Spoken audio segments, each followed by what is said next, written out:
finally the people of Kenya will know that I did the right thing and they will reward me accordingly. Sam, maybe just a question that still remains. Just a moment, yeah? Yes. Because we need to transition in the next few minutes to the question of corruption and the war against it. Yeah. But you're saying something. I have read the bill, and most of us have, I mean, the laws now, and they're quite transformative, so to speak. But then again, the process is as important. I have heard you on several occasions saying that the contribution to the Social Health Insurance Fund will be 2.75%, so that it is equal across board. Your Cabinet Secretary, Nakhumi Chawafula, says that I had actually said it was going to be 2.75%, but capped at 5,000 shillings. And I wonder, because the law as it is says that the Cabinet Secretary shall bring regulations to the floor of the House. That has not happened. You are speaking about 2.75% without a cap. USCS is saying with a cap. We have had the experience of rates being proposed. Just hold on. I didn't tell you that there will be no cap. I told you 2.7% provide equity. What will happen is we are taking the regulations to the public. Yeah? Because that's what is required of us. So what is the rate? And many Kenyans, it's 2.57, it's 2.75. Many Kenyans will speak to it. You know, whatever Kenyans will speak to it, they will look at it this way, they will look at it that way. It will go to Parliament. Parliament will speak to it. Finally, the product, the final product, will come from public participation. And that is the essence of my question, Mr. President, if I may conclude it. That is the essence of the question, because Kenyans will speak. It will go to the floor of the House. They spoke on housing levy. It went to the floor of the House. It was changed, totally different from what was taken to the people. How shall we trust the process? You know, that's what democracy is all about. You know, many people actually have told me, what you're trying to do in Kenya is not possible. Because many countries that are democratic, you cannot do this. For you to do this, you have to be like country X, where the president says, and it's final. You know, that is what happened in other countries. I don't want to mention countries. Yeah, this only happens in countries that are not democratic. But I'm telling them, I will persuade the people of Kenya. That's why I'm sitting here. I am sitting here to persuade the people of Kenya, so that because I know what we are doing is not normal.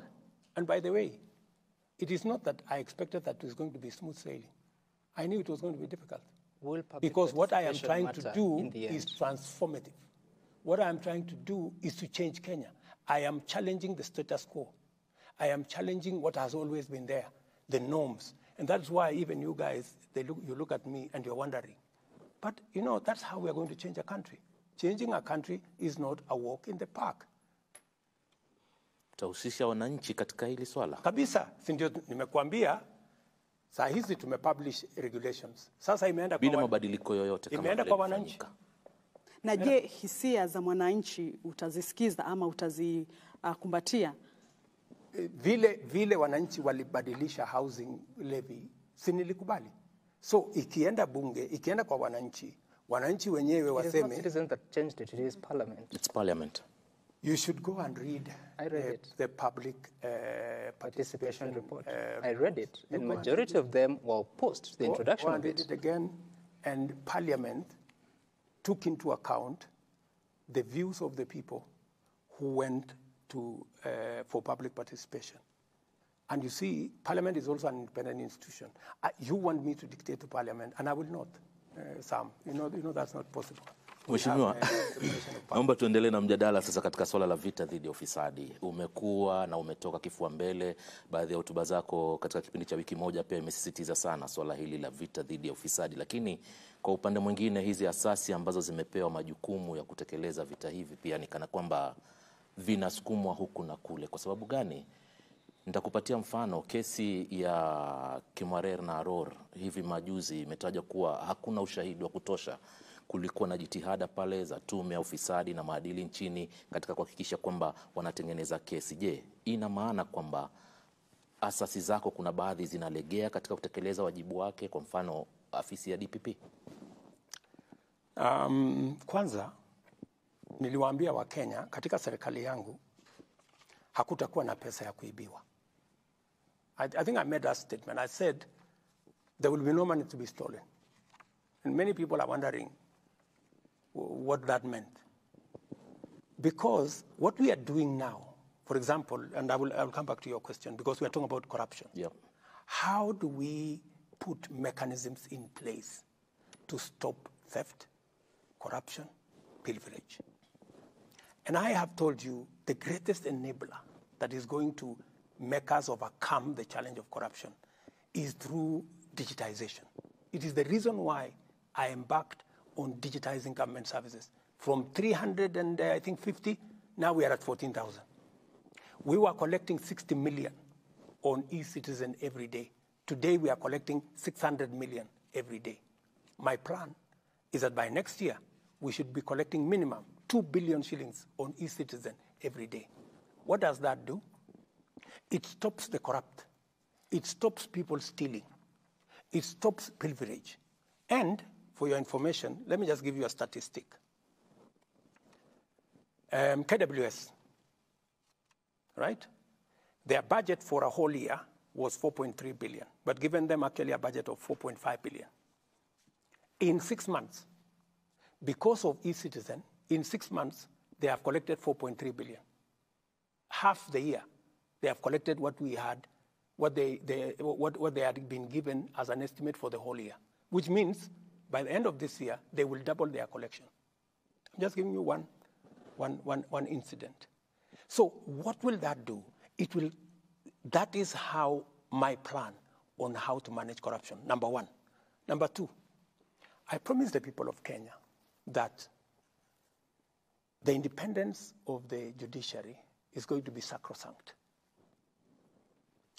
I can tell you for free that they have never received a telephone call from the president to tell them, manage this case in this manner, that manner, this corrupt person or that corrupt person.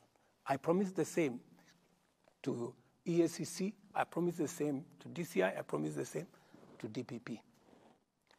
It is their responsibility. They ask me for support, and I have given as much support as I can muster to all these institutions. Let's come to the, are they doing what they should do?